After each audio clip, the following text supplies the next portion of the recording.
Welcome to Codex History of Video Games. My name's Tyler Osby. And I'm Mike Coletta. And this week we are almost done with the book Console Wars by Blake J. Harris, doing a little book club thing. You should totally buy it all. We're going to cover chapters 57 through 60 today. We're kind of, giving you a little bit of summary, but also mostly trying to discuss these chapters. And then we always, of course, recommend that you go buy the book because it's really good, and the way it's written is much better than the way that we are sort of retelling is not the right word, but summarizing, I guess.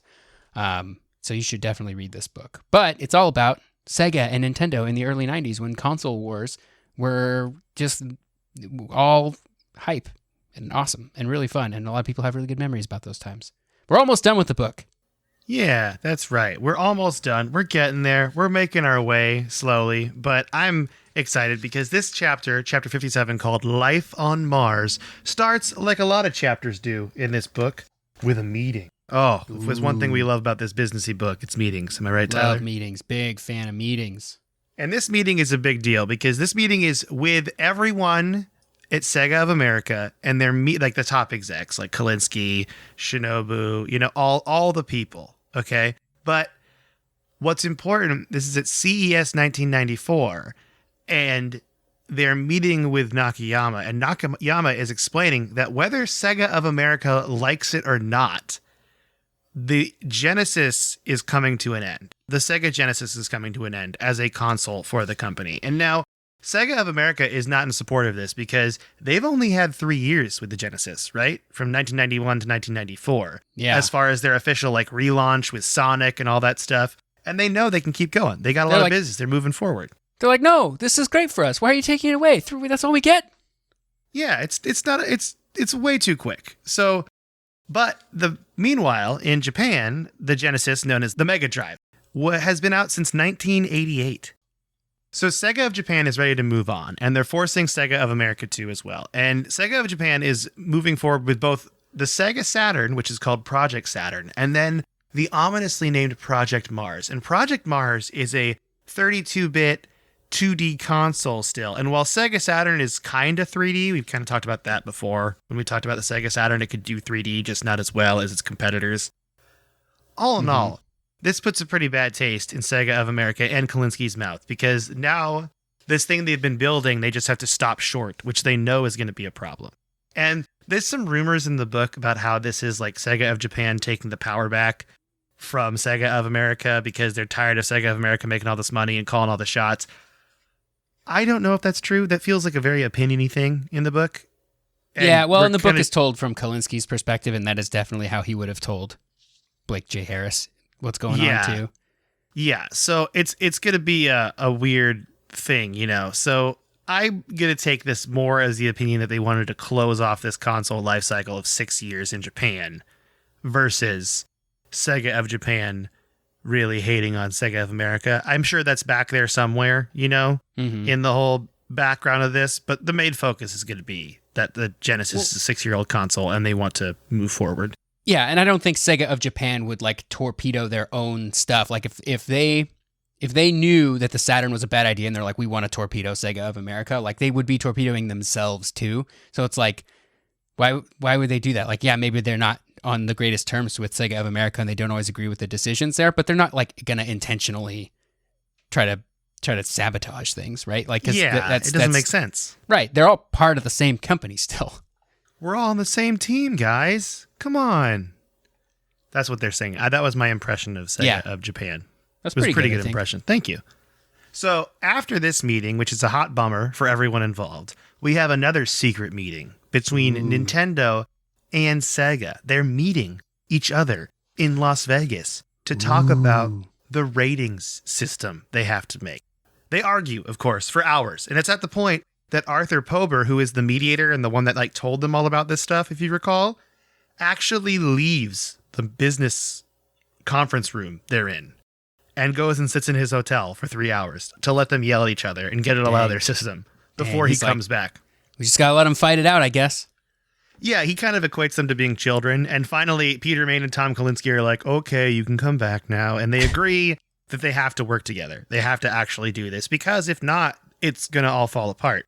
And Kalinsky and them come to an agreement And we're going to talk about that in a bit, but essentially it's going to lead to the ESRB, which we've talked about in the podcast before, but it kind of takes a brief respite from this. This chapter jumps around a lot, and I'm going to jump to the next step, which is Joe Miller at Sega of America. He's the technology guy, right? And Kalinske talks to him about these two new Sega projects, and he pretty much says they're entirely unnecessary and the technology is not that wowing to begin with, right? Mm-hmm.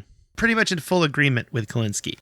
And the fun part is Sega of Japan is having so many development problems with the Sega Saturn that they actually take Project Mars and just give it to Sega of America. Huh. So now Kalinske has to figure out what to do with this product that he never wanted. And it is decided that they would make an add-on for the Genesis using this product. They weren't going to, they think it's easier to sell it as an add-on instead of something new. Yeah, and this is the 32X. Exactly, this is the 32X. And seeing the ship is sinking here, Doug Glenn and Richard Burns leave Sega. And this is a real big hit for Kalinske because he knows these two guys are the kind of guys that like read a business and have like a tendency to leave when they see trouble coming. And so it's kind of a warning sign that things are not going very well.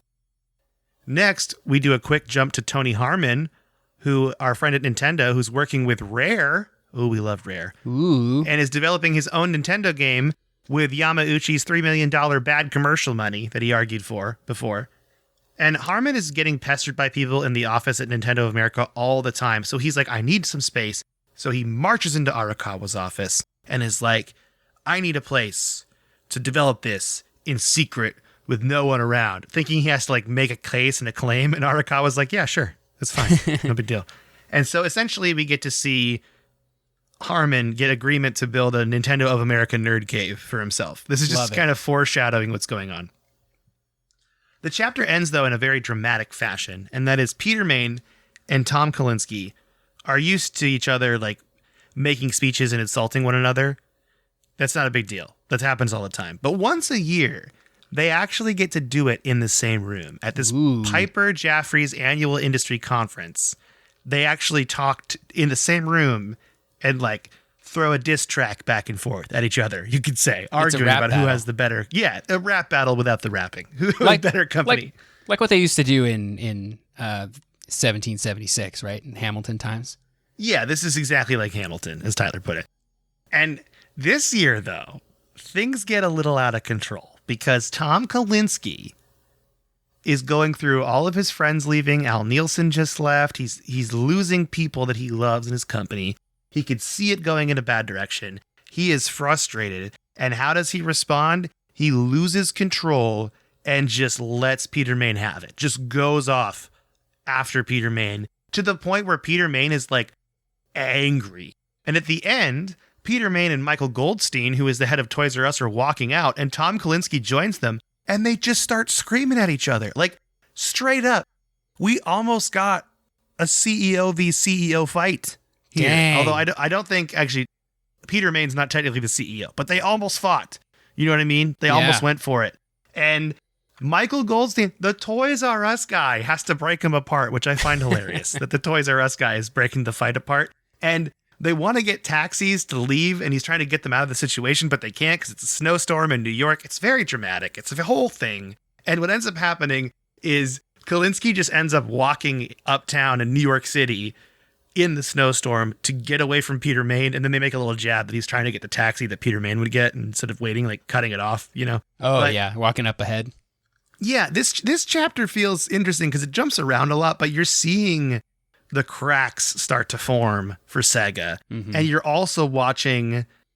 It's just, I mean, I don't know how dramatic this really is. This is a book, right? It's going to be more dramatic than it probably was, but this fight is like, they're taking it personally. You know, they're finally going for it. Both of these guys who are very self-controlling are losing control in Peter Main and Tom Kalinske. They're both kind of losing it, which is funny because, I mean, we find out that Peter Main's actually the one that's going to be fine when all is said and done. But still. So, spoilers to history, everybody.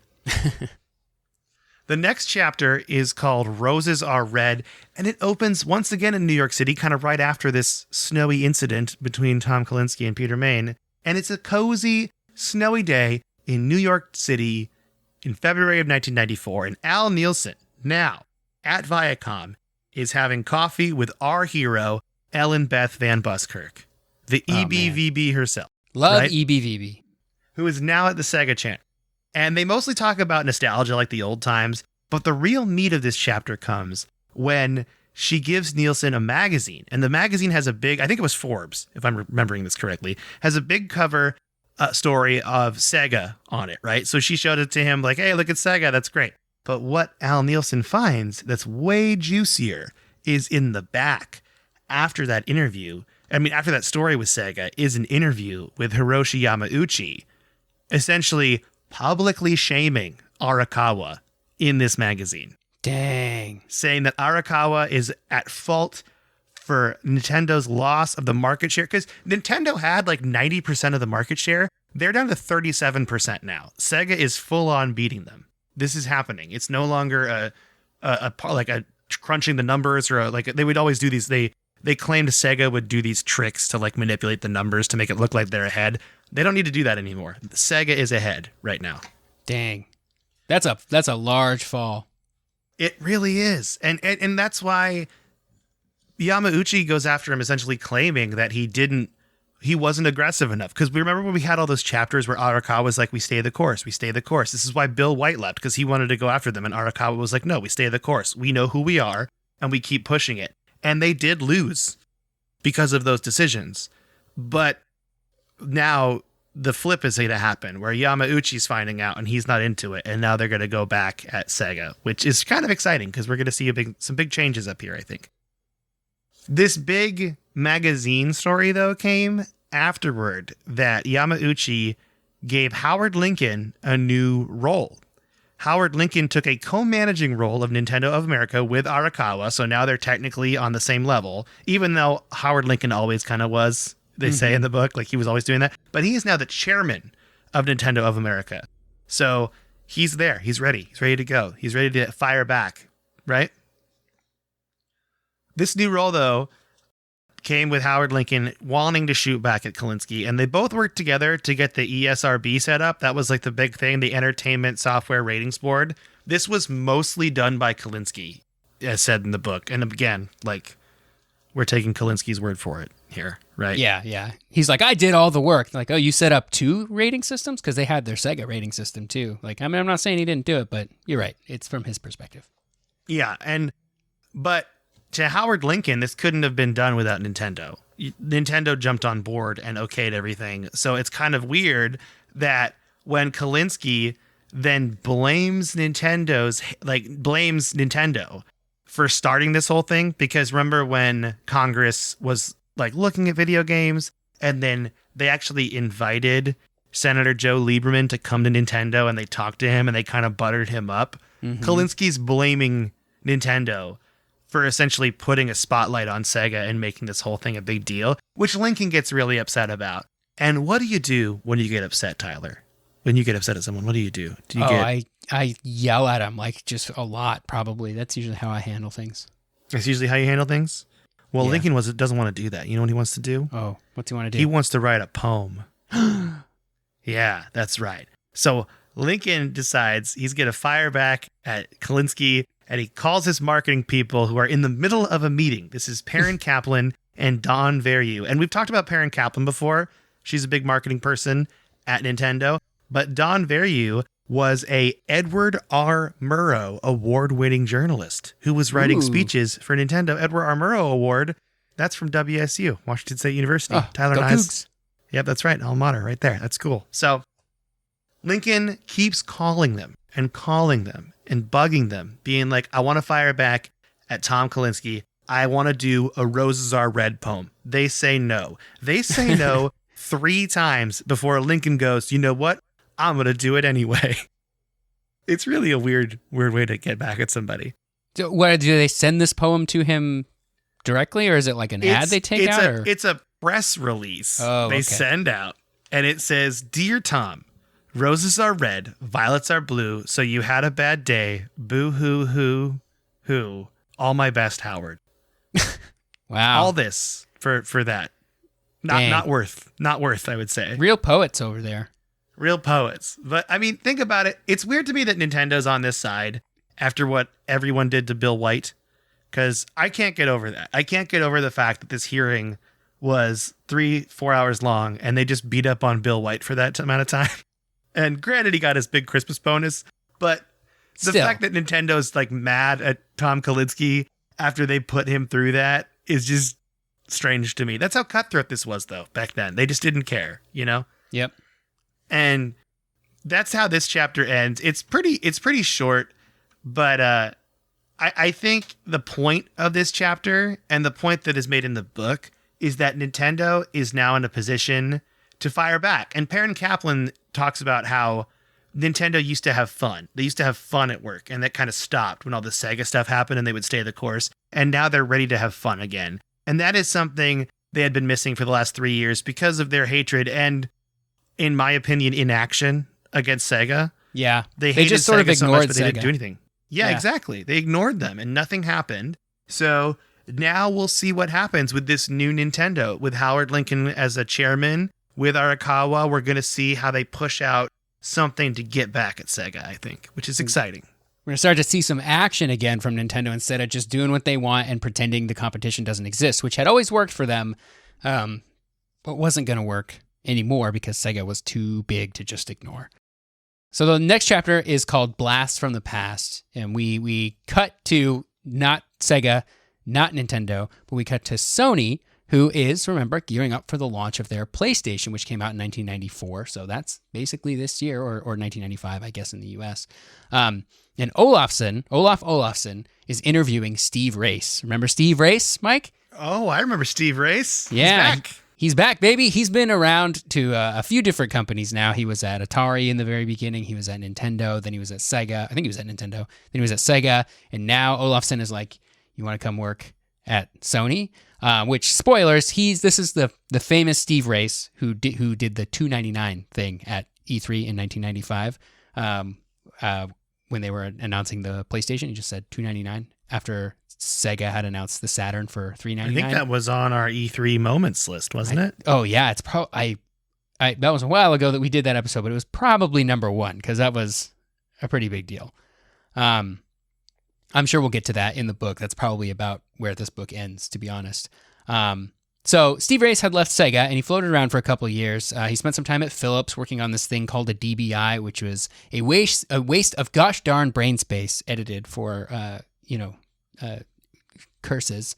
Is what for Race called swears. it. For swears, yeah. So I don't need to bore you with the details here because, as we all know, Steve Race gets hired by Sony. But he did so knowing that Sony wouldn't micromanage him the way that Sega had micromanaged their American branch. That was the thing that Steve did not want. He's like, I've seen this happen at a lot of different places before, and I don't want to be micromanaged. And so the reason that they don't micromanage at Sony is because Sony doesn't actually believe in what they were trying to do with the PlayStation. And they even went as far as to say, like, please don't use the Sony branding on this thing. It's like not on the box. There's like barely a small little Sony logo on the PlayStation because they thought it was going to fail. They were sort of willing to take this risk, but they didn't want to commit too hard and potentially damage the brand, their Sony brand, which was sort of synonymous with like high-end electronics things, audio things, stuff like that. Remember that launching a video game console, especially in the 90s, was like fraught with risk, right? It still is now, but it was then too. And the PlayStation wasn't a big deal yet. It wasn't out. Like nowadays, it seems kind of silly because the PlayStation is obviously a juggernaut in the space, and it like seems so. It just exists, and it just seems so natural. But back then, there were a lot of consoles that came and went. We've done episodes on those consoles. Like, we're talking the 3DO, the Turbo Graphics, the Atari Jaguar. Like consoles were not a guaranteed hit back then. And you could take a huge damage to your brand if you put out something that was bad. And so Sony was like, okay, try with the PlayStation, but like, don't. If this goes belly up, we don't want to be associated with it. Because Sony could have very easily been just another electronics company that wanted to get in on this video game thing that the kids love. So they didn't want to invest too hard. Yeah. Actually, there was a brief moment in the previous chapters where they talked about 3DO, jumped over it because we covered this so much, I feel like, in the podcast. 3DO didn't go well. If you want to know more about it, you can read Ultimate History of Video Games or read this book or listen to our other podcasts. It's pretty tragic. Did not go well. But Sony's reluctance to go all in on the PlayStation was actually a benefit, is what Olafsson told Race. Because he's like, nobody at Sony cares what you're doing, so you can just work on it in peace and you won't be micromanaged. Like, you're free. You do whatever you want. So that sounded pretty good to Steve Race. Now, at the same time, Kalinske was bringing in Mike Fisher, who was the only American at Sega of Japan. He wanted to come back to America because he wanted to be with his family. He had some family stuff going on. And he was going to help Kalinske oversee Sega of Europe, where the Mega Drive was taking off. Because it was not called the Genesis in Europe. It was only called the Genesis in the United States. Like, what? We really... Yeah. I wonder why they did that. Mega Drive's not a bad name either. I like Mega Drive. There must have been a copyright issue with it or something. So anyway, Kalinske thought it would have been great to have Fisher closer, but he was also worried about losing his inside man over at Sega of Japan because he was the only American over there and was like kind of the only person Kalinske could really talk to who got it when he was having troubles with Sega of Japan. So it was a plus, but also there were some you win some, you lose some with bringing him over, kind of. It's like you're going to lose that contact, but you're going to get a really good employee in Sega of America. Right. So, but Kalinske was worried about the future. Everything was great now, like sales off the charts, everything's looking good, we're totally smashing Nintendo, but the Saturn, he knew something that was like kind of off with the Saturn. He was like, I don't think this is going to be the smash hit that Sega of Japan wants, especially when we've got this other Project Mars thing that we're supposed to be working on too. It's like, we need to pick a lane here, and neither of these lanes are very good. Like, it's not like one of these choices is clearly better and we should just go all in. It's like neither of these are very good. And so we're going to we're going to do half measures on two bad things instead of a whole measure on something really good, which is kind of a bummer. But we cut again to Nintendo, and Minoru Arakawa is headed up to the third floor. It was called the Treehouse. This was that room where Tony Harmon wanted, because remember when he went to Arakawa and he was like, please just give me a place where I can work on this super sweet game in peace. And Arakawa's like ID doesn't even work on the door. Like he tries to get in and he can't get in. He's like, what the heck? And Harmon's like, I didn't think you'd want to come up here. But it wasn't like a slight. He was just like, I just didn't think you'd want to come up here. So they did a bunch of stuff in there. They did localization for the Japanese games. They did some third-party title reviews too. But back in the corner, you could develop games without people always trying to figure out what you're doing. So the reason that Arakawa was there was to check out something cool, something rare. See what I did there? I loved it. What he's there to check out is Donkey Kong Country, which is about a year away from release at this point, maybe a little less. Arakawa had hoped that that Nintendo 64 games would look this good. Like when he was shown this game, he's like, whoa, do you think all Nintendo 64 games will look this good? And Harmon's like, this isn't a Nintendo 64 game, my dude. This is a Super Nintendo game. Because Donkey Kong Country, as you'll recall, does the Mortal Kombat thing where they take like 3D designed assets and sort of turn them into sprites so that they look like they're realistic, but they still are able to run on something like the Super Nintendo. And the game is just gorgeous. I mean, if you've played any of the Donkey Kong Country games, you know those games that hold up. They're mostly all on the Switch emulator if you have a Nintendo Switch online account. So definitely consider that for $20 a year or whatever it is now. Oh, yeah. They're all good. Second one's the best. Third one is the worst, but don't think that means the third one is bad. Don't take that to mean that. Third one's still great. Second one has the best music, maybe of any video game ever. So not only did they look good, but they also sounded good too. They were just really good games, yeah, all around. Yeah, so they kind of end the chapter here on that of like, no, this isn't a Nintendo 64 game. This is a Super Nintendo game. And it's like, are you kidding me?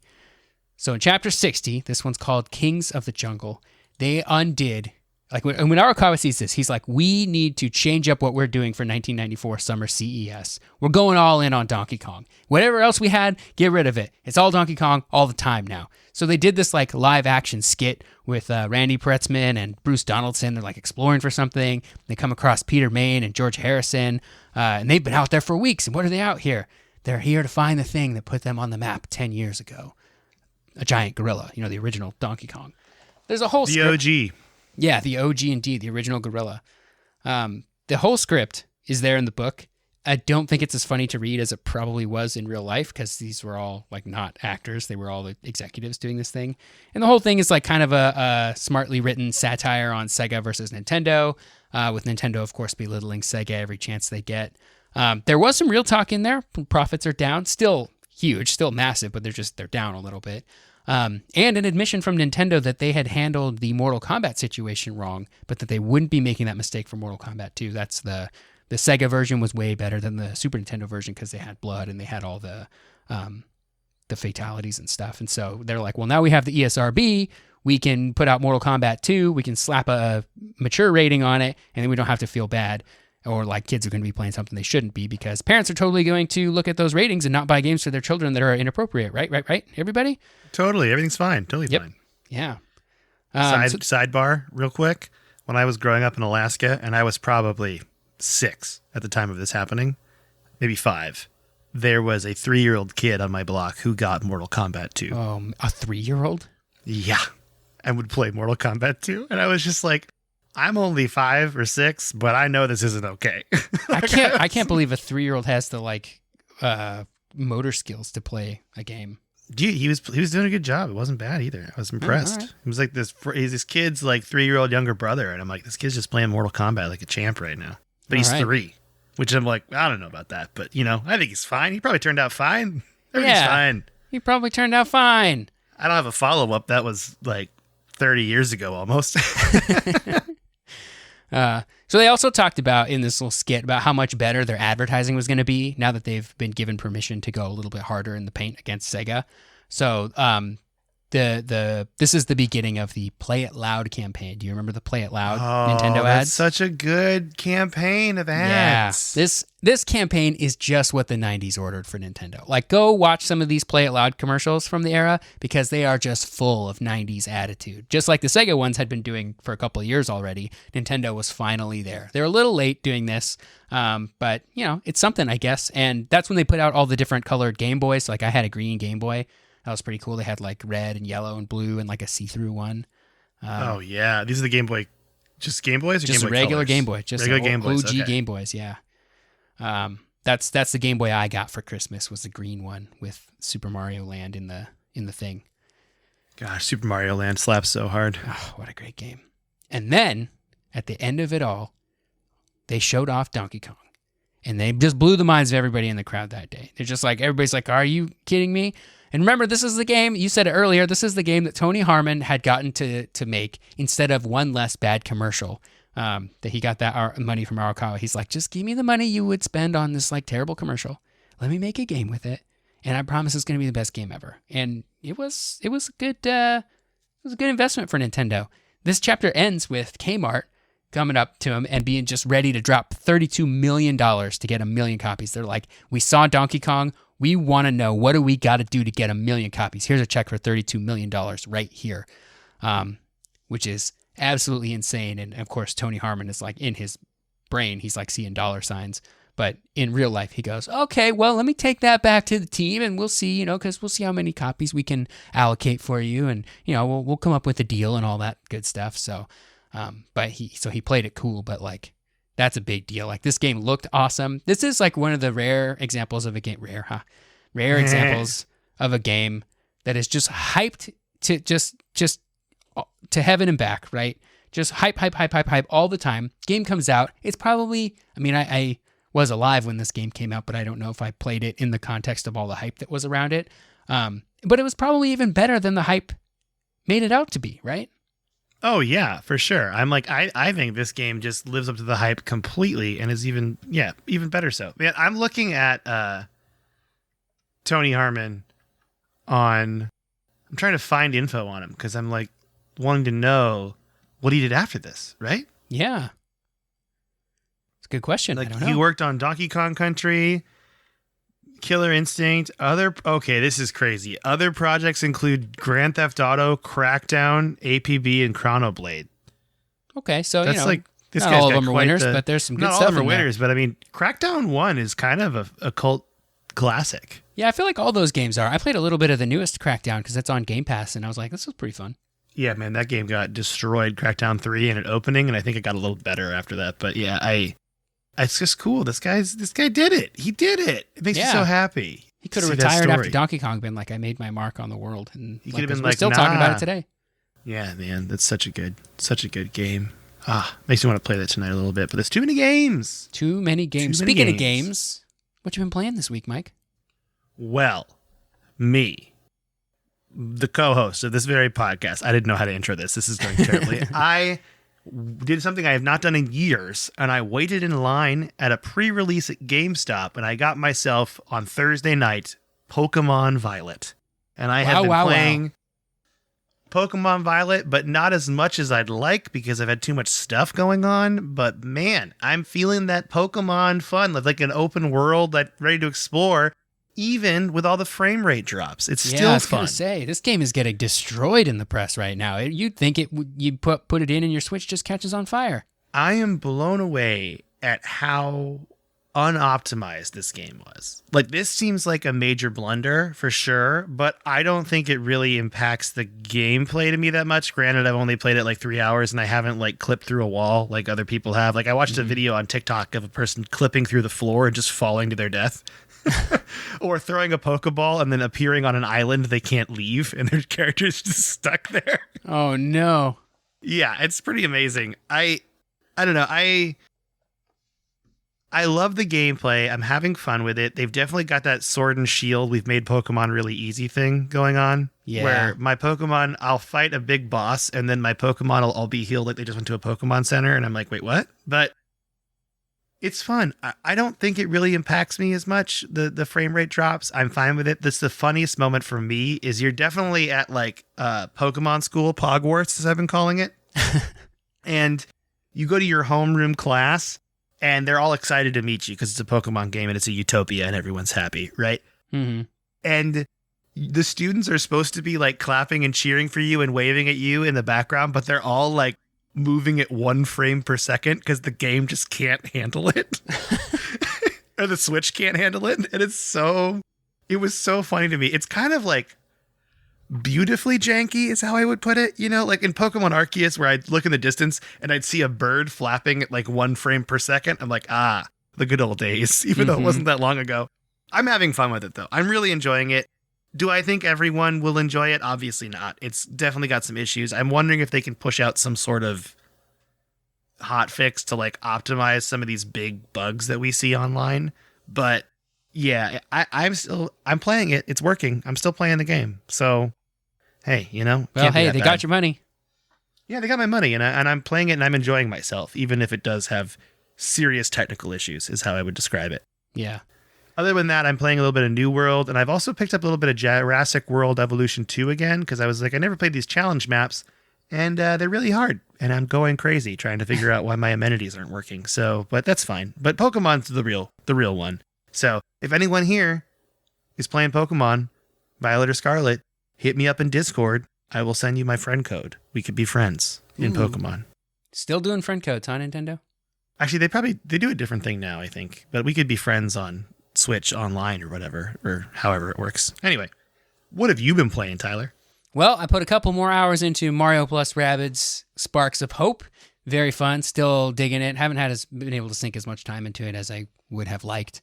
I've been super, super busy with a lot of work stuff lately, so not a lot of time to play games. But that one has been I still come back to play a little bit, just about every day, a little bit. I'm also reading a book, the memoirs of Cliff Bleszinski. The book is called Control Freak. Cliff Bleszinski, of course, is the mastermind behind the Jazz Jackrabbit games and Unreal Tournament, Gears of War, those games. He worked at Epic for a long time. He's sort of a legendary game designer. So yeah, I'm a little ways into that, and it's pretty good so far. But otherwise, I haven't really had a lot of time to play games. I want to pick up Pokemon, but I've just been hearing all the stuff I'm hearing about it. I'm like, I don't know if I want to give Nintendo $60 for this game that, to be honest, I don't have a ton of time to play right now. Yeah, so I would wait. I would wait until Amazon does some sort of like $10 off a hard copy sale, because they do that sometimes. Yeah, I know Nintendo games never go on sale, but sometimes, yeah, Nintendo or Amazon will have like physical copies on Amazon will. Yeah. Yeah, and that's when I'll probably pick it up. It's one of those things where I'm not telling everyone, like I'm not screaming it from the rooftops to buy it. I'm just enjoying myself, and I think if you like Pokemon, you'll like it once maybe it's fixed. See if they do like some hot fixes or whatever and patch it out. I don't know. But it's weird they released it this way.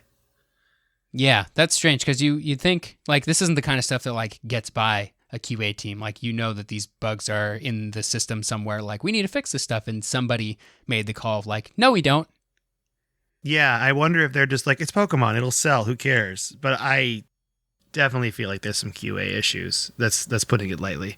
Yeah. Just the Switch can't handle it. It's just an old console at this point to handle this kind of game. It doesn't have the processing power. So it's odd that they made that choice, but then they gotta do their thing. They're Nintendo. They gotta do their thing, I guess. Yeah, and I'm not sure I even agree with the like, oh, the Switch can't handle it. Like the Switch plays Breath of the Wild, which looks better and runs better, right? Like, what about Pokemon is more? I guess I don't know. Like this is a real question. Like, what about Pokemon is more demanding than Breath of the Wild? Because that game ran great, right?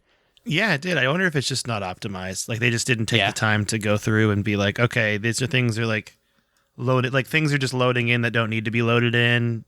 I don't know. I'm looking at this also from the attitude of someone who, when you optimize a website, you like look at what's loading in and you like try to figure out how you can fix it in that way, where a game is completely different and extremely more complex probably. So I don't know what I'm talking about, but that's got to be it. Just optimize it, go through, fix things. I don't know. That's what I want. Yeah. I think that it's a priorities thing. That's like, they're just like, we don't have to because people will buy it. Because I guarantee you the QA team found all of this stuff and somebody much, much higher up goes, you know what? We don't need to spend time on that. That's true. That's true. I did have one thing I wanted to say about GameStop midnight releases. I am never doing it again. That was a trip down memory lane that was a one-way trip. Never again. Not coming back. No, I mean, the minute you buy it, I got it the last night you could pre-order it. So actually it was Sunday. It was Sunday and it came out on Thursday. And the guy's like, oh, cool, you have your copy, just come pick it up at 9. I'm like, cool. I get there at 9, or 8:30 actually, because he told me to come early. There's not really anyone there. I could have gotten there right at 9 and it would have been fine. And they're like, do you have a finalized receipt yet? And I brought my receipt. I'm like, well, yeah, this is the receipt they gave me. Like, no, you need another one. And they gave me another receipt. And they do that to try to sell you a bunch of stuff. Oh, they say, do you want to buy the warranty? Do you want to buy the... Yeah, they were like, you want to buy a Power Up Rewards membership? And I was like, nah. And they're like, do you want to buy a $4 warranty? So anything that happens to the game, you get a free copy replacement? And I'm like, no. It just seems really odd to me. It also seems odd that if the game is faulty, I apparently can't get an exchange for something that's not entirely at all my fault. Like if I got a bad copy of the game that the card just didn't work or something, like you would just say, no, sorry. That's a weird business policy. Yeah.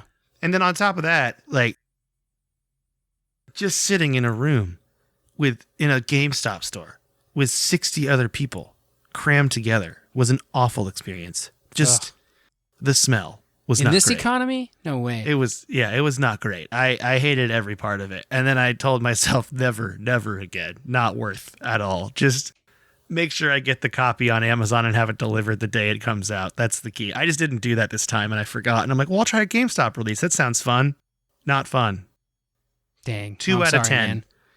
Actually, I'll give it a 5 out of 10 because I did get the game easily. But okay, well, the rest of the experience was weird and quite frankly gross. I have like, you have like COVID on the brain and you're like, why are we all in this cramped room? Why aren't you making us wait outside? That's what it felt like to me. Even though it's cold, I wore a heavy jacket. I'll be fine. Come on. Anyway, so, well, did you play any other games other than Mario plus Rabbids, or was that kind of it? No, that's kind of it. That's really all I've been up to. Busy weeks for us. Busy weeks, but it's pretty good. I'm hoping next week we can finish Console Wars. If you want to send us an email, you can do that at codexhistorypodcast@gmail.com. We have one little tidbit from an email we got. This is from Joel in Texas. He says Tejas. But the email was quite long, talking about how great Crusader Kings 2 is. So we're going to get to the meat question on the email. And it's an episode suggestion, which is the weirdest game Joel can think of, LSD Dream Emulator. Have you ever heard of this? I have heard of it. I don't know very much about it, but I have heard of it. It's essentially a PlayStation game where you just go through these dream worlds, and it looks so trippy. I mean, it's got LSD in the name, but I think this would be a great idea to cover, so I put it on our list. I just want to let everyone know. Joel says, I don't even know if you can dedicate an episode to this. It's just worth a mention for how crazy it is. It's true. It is. It's so crazy. We could do an episode on like psychedelic games or games that just have like weird like art stuff going on. I'm thinking games like Rez or Child of Eden or like just like weird, they're just super weird, but fun. This would fit for 100%. This would fit. So that's our little tidbit from Joel there. If you want to send us an email again, codexhistorypodcast@gmail.com. You can join our Discord if you'd like by going to my Twitter profile @MeColetta. That's a Discord invite that never expires unless Twitter falls under, which of course we don't know what's going to happen with that. But you could also send us the email too, and I'll send you the link. Tyler's on Twitter @SneakerElf, ELPH. And that's it for the day. Do you want to say bye to everybody, Tyler? Goodbye, everybody.